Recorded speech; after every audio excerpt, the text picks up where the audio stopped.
There's an obituary poster I saw yesterday about a very good friend of mine, very young guy, 38 years old. I'm just 2 years older than him. It got me thinking about how people are around us and then we don't tend to appreciate them. We feel sometimes that we're too big to fill our own shoes.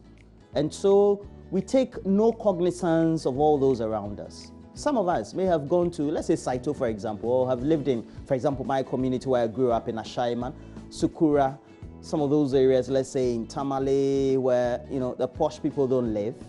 And then when we grow wings, think that we're successful, we don't tend to keep up with those around us, those that we grew with.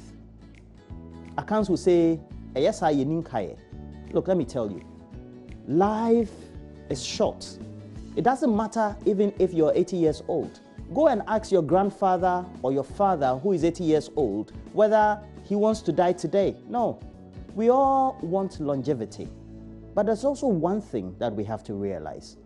People around us need to be appreciated. It's not when the person is gone, that's when you have to show not only concern, care, but also the faith that God has given you to keep up with others. Let me tell you something. There's a good friend of mine who has passed on. Of course, I couldn't save him. He had asked me some money. I didn't have it at the time, but I tried as much as possible to get him the money. Apparently, he was having a chronic condition. He didn't tell me that. Very good friend of mine. 3 months later, he passed on. I was very sad for his demise or death. He was at the time 36 years old. And that was 4 years ago. But I was happy that when he needed the help most, I was there for him. I want you to make it a point to be there for somebody around you. We have people who are in need around us, but we have failed to open the eyes that we have to see that people really are in need and they need us. Don't let the person go away before you pretend that you love them. There's also a campaign that we're running. The whole country is running the campaign about how we need to patronize not only our own, but also rice. Let me tell you, we had made it a point as a country to make sure we reduce rice import. You know how much we spend? 1.7 billion Ghana cedis on rice imports from Vietnam, Thailand, China, wherever you can think of. You can imagine, even if we spend 700 million of that on our farmers and use that to improve their yields, consumed what they produce, and even give just a 1 billion to the Vietnamese and the Thais, etc., how successful our rice farmers will be. So there's all this wave that's ongoing. So we have a conversation about how we need to patronize our own, because apparently there's now a glut. Our locals have been encouraged to produce rice locally, but because we have adopted foreign tastes for perfume rice, which also is produced locally, we've decided not to patronize our own. So we want to have a conversation about this. Why our farmers are growing rice and you and I are not patronizing it?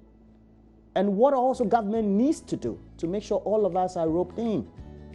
It doesn't take only the government. You and I need to go to the market and buy made in Ghana bagged rice or rice grown in Ghana. So we decided to bring into the studio Edward Kaire. He's the General Secretary for the General Agricultural Workers Union, GAU. Also, we're going to have Dr. Yawose Asare. He's a senior lecturer, the Department of Agric Economics and Agribusiness, University of Ghana. But also joining us, streaming into the studio, because as JoyNews, we like using a lot of technology these days to bring conversations close to you, the CEO for the Chamber of Agribusiness Ghana, Anthony Morrison. It promises to be a great conversation, because also joining in will be Evan Ster, who is a former executive secretary for the Ghana Rice Interprofessional Body. We even have an interprofessional body for rice in Ghana. Just think about it. Let's all bring our thoughts to this conversation. So for the next 3 hours, Ghana Interactive Facebook, join us on TV and let us know what you think, okay? Also on Twitter, we have same handle, so don't worry about it. Today is Healthy Thursday. Whilst you are consuming rice steadily but healthily, we also want to discuss sleep disorders and how to deal with them. Because many of us tend to ignore how important sleep is to our health. There are others who also struggle to sleep. So we want to find some antidote to this. So Dr. Ofori Kwame, president, or the resident, is a resident with the Department of Family Medicine, Kolebu Teaching Hospital, will be joining us, and we want to cure sleep disorders. I know one person who doesn't sleep very well. Actually, in our job, we don't sleep very well. We always have to keep up with information, so it's always hard. Also taking place, we're going to have the Ghanaian German Center who are coming up with the job fair convention and convening that in the Ashanti Regional Capital, Kumasi. So we'll be hosting them. They'll tell us about all that we need to know. We'll bring you the latest, all the related issues about sports. You know that Jose Mourinho has held his first training session. The pictures on various social media handles, but also mainstream media. So we'll tell you about that. And also we'll tell you about the latest dose of entertainment on AM Showbiz. And then the latest news updates. Okay, we'll do all that. But first, we'll have to bring you the morning man's message. Kojo Yankson has a great message today. So please make sure you stay tuned. It's about the falcon. Wow. There was once a king who loved falcons. I love doves. We're taking a break. We'll be right back.